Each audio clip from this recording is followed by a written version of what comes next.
sponsored by IWS Aviation.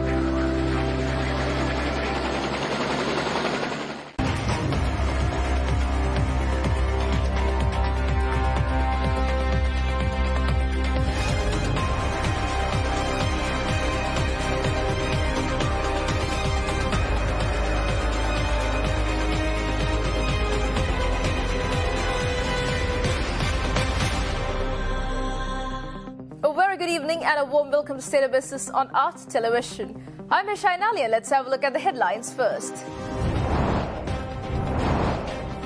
The Colombo Stock Exchange records a significant increase in turnover for April.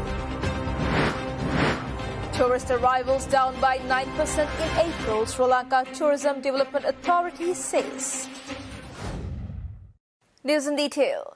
The total market turnover on the Colombo Stock Exchange grew by 29.43% in April 2021 in comparison to the previous month. According to a CSE statement, market turnover was 53 billion rupees, with domestic turnover surging by 64%, suggesting an increase in demand among Sri Lankan investors. The benchmark all-share price index closed at 7,208.20, while the S&P SL20 index closed at 2,869.25.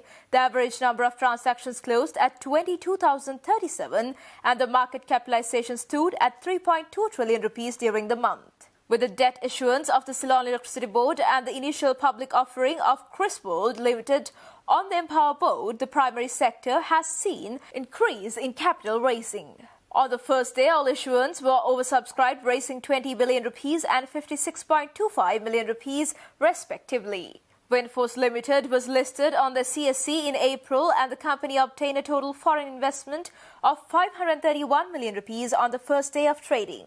As a result, foreign equity purchases totaled 17.1 billion rupees at the end of April 2021. The CEO of the Colombo Stock Exchange, Mr. Rajiva Bandaranaike, stated that the CSE is pleased to see similar levels of investor and issuer confidence in the stock market, and this is a continuation of the momentum seen in the first quarter and a positive mood registered at the start of the second session of the year. With the discovery of 1,939 new COVID-19 cases, the country's COVID-19 patient count reached 117,529 yesterday for the 9th consecutive day. Out of the patients detected yesterday, 1,897 were from the New Year cluster, from which a total of 20,875 patients have been detected so far.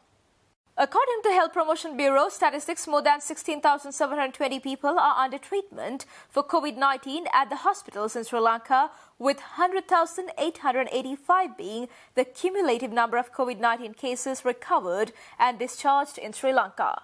Director General of Health Services Dr. Asela Gunawardena has confirmed 14 more COVID-related deaths in Sri Lanka yesterday. According to the Department of Government Information, 10 of the victims were ranged in age between 60 to 90 years old, with the youngest being 35 years old. Meanwhile, pneumonia caused by COVID has been identified as the cause of death in 10 of the patients. The first death of a pregnant mother in Sri Lanka due to COVID-19 was reported yesterday from Ragama area. In a statement today, the Department of Railways said that 22 train journeys would be temporarily halted due to the current COVID-19 situation in the country. According to the Railway Department, the decision was taken due to a substantial drop in the number of passengers following the recent increase in COVID-19 cases in the country. In accordance with the guidelines provided by the Director General of Health Services, the Commissioner General of the Excise Department has issued health guidelines today for all excise licenses in the region, including bars, pubs and restaurants selling liquor. Moreover, the Commander of Army General Shavendra Silva states isolation orders have also been imposed in 2 more districts today. From this morning, the Panamgammana Gram Niladhari Division in Nuwara District and the Subhadra Alankara Mawatha in Andamkulam Gram Niladhari Division in Trincomalee District have been isolated. Prime Minister Mahinda Rajapaksa has been appointed to the Board of Governors of the Asian Development Bank for the years of 2021 and 2022. The Prime Minister was elected at the Asian Development Bank's 54th annual meeting, which took place virtually yesterday afternoon. According to a statement released by the Prime Minister's office, the annual conference, which was initially supposed to take place in Georgia, was conducted in a simulated format due to the ongoing pandemic. The governors of Austria and Mongolia were chosen as vice chairs during the conference. Prime Minister Rajapaksa said at the meeting that the COVID-19 pandemic has caused unimaginable human deaths and has affected almost every part of people's lives, communities, economy, society, value systems, and cultural traditions. He said that emerging Asia has a duty to lead the world and must ensure that good practices are in place to make the environment climate change resilient. Prime Minister stated that Sri Lanka must be willing to implement practices and technology that assist in the more productive use of natural resources. In that regard, he said Sri Lanka has already recognized the role of digitalization in facilitating service delivery within a green economy. He also thanked the ADB for its assistance during the pandemic, which included the rapid disbursement of a $20 billion shipment. Sri Lanka and several other countries have benefited from the $9 billion Asia-Pacific Vaccine Access Facility, which has helped them gain access to much-needed vaccines. The 55th annual meeting of the ADB Board of Governors will be held in Colombo next year. Our government has also accelerated the drive to digitalize public sector service as well. We must, in addition, reduce our reliances on fossil fuels. We believe the ADB must lead the way in supporting member countries to make the transition to renewable energy. We also believe the ADB must extend support to emerging Asia to have smarter, eco-sustainable cities. It should be a new approach to ensure that access to resources is better managed. Stay tuned for more news right after this commercial break.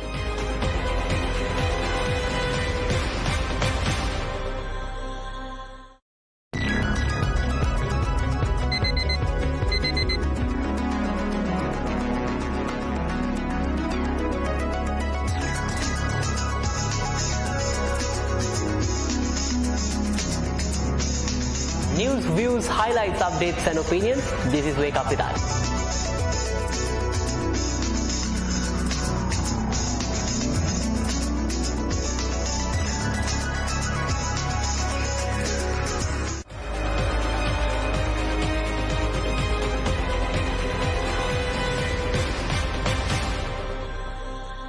Welcome back after the break.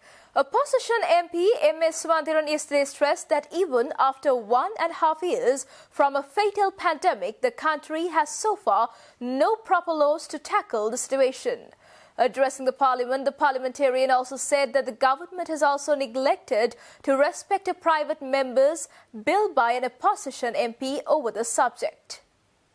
The Human Rights Commission, in a letter dated 8th June 2020, wrote to the Secretary to the President, advising the President that the laws that we have now are not sufficient to meet with this situation. It's a fairly long letter after considering all the laws in extent, and they have said that none of these meet with the present situation, particularly to restrain people from their right of freedom of movement. There is no law. Under the Quarantine and Diseases Act, you can't stop people from moving. You can only declare certain areas to be quarantine areas. Now, it's almost a year since the Human Rights Commission wrote officially and told the government the lacuna in the law. Still, it's been taken. We have encouraged the people to abide by these regulations. We are not telling the people to violate them because it is necessary in the interest of public health to abide by this. But it must also be lawful. I can understand in the first few months of this pandemic, we didn't have a law. But it is no excuse to say that 1.5 years after the pandemic broke out, that we still don't have a law. And a private member's bill has to be presented to Parliament from the opposition ranks, and still the government is not taking any action. Tourist arrivals dropped by 9% to 4,168 in April compared to March 2021, owing to global and local spike in COVID-19 cases. According to data released by the Sri Lanka Tourism Development Authority, arrivals dropped by 97.3% to 13,797 in the first 4 months of this year compared to the same period last year. The major drop of tourist arrivals reflects the evolution of COVID-19 and its effect on the travel and tourism industry. In April 2021, India was the highest source of tourist traffic to Sri Lanka, accounting for 19% of total traffic, followed by China accounting for 11.4%, Kazakhstan, Germany and the United Kingdom accounting for 10.1%, 9.2% and 8% respectively. With 50.9% of total traffic received in April, Europe became the most important source country, followed by Asia and Pacific, totaling for 35.7% and America accounting for 10%. The incremental rise of the Indian market is notable, while the inclusion of countries from the America, Western, Central and Eastern Europe and the Asia-Pacific region among the top source markets illustrates Sri Lanka's tourism industry gradual revitalization. In contrast to overall arrivals in the same time frame a year ago, Kazakhstani arrivals significantly increased in the first 4 months of 2021. Kazakhstan had the most arrivals in the first quarter with 2,746 as a result of the national carrier's daily flights. The director of the Biogenic Green Technology Research Institute, Dr. Kasun Taraka, claims that the high use of chemical fertilizers in agriculture is the primary source of non-transmittable diseases in Sri Lanka. He made these observations at a recent media conference in Colombo on the subject of toxic-free Sri Lanka. Dr. Kasun Taraka asserted that if the research receives government support in the future, they would be able to achieve the goal of totally eliminating the use of artificial fertilizers in agriculture and livestock. අපේ පරීක්ෂණ ආයතනයේ අරමුණ තමා මම කලිනුත් පැහැදිලි කරා නුදුරු අනාගතයේදීම ශ්‍රී ලංකාවේ තියෙන කුසිකර්මාන්තය 100% ජෛව විද්‍යාත්මක කුසිකර්මාන්තයටත් සත්ත්ව පාලනය ප්‍රතිජීවක ඖෂධ වලින් තොර වස විසෙන් තොර සත්ත්ව පාලන ශාස්ත්‍රයකටත් යොමු කරන. ඒකට අදාළ අපි පියවරෙන් පියවර ඇවිල්ලා තියෙනවා. අපි ඒක පරීක්ෂණ ආයතනයේ විදිහටත් ඉදිරියට කරගෙන යනවා. ඒතකොට ඒක ජාතික වැඩපිළිවෙලක් එක්ක බද්ධ වුණොත් අපිට වඩාත් පහසුවෙන් මේ අභියෝගවල ජයග්‍රහණය කරගන්න පුළුවන්. Stay tuned for stock updates.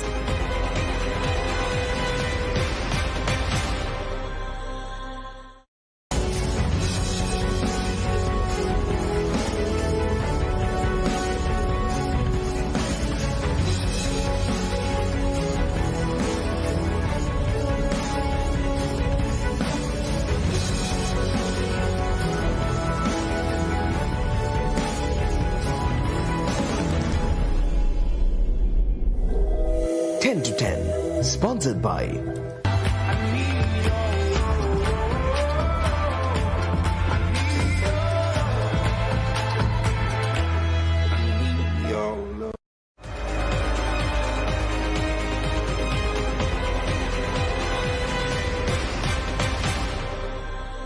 Welcome back after the break. Trading at Colombo Stock Exchange ended on a positive note today. The all-share price index gained by 42.12 points to close at 7,188.09 and the S&P SL 20 gained by 6.29 points to close at 2,838.96. The turnover was 1.2 billion rupees and over 85 million shares were traded. Up next are forex rates.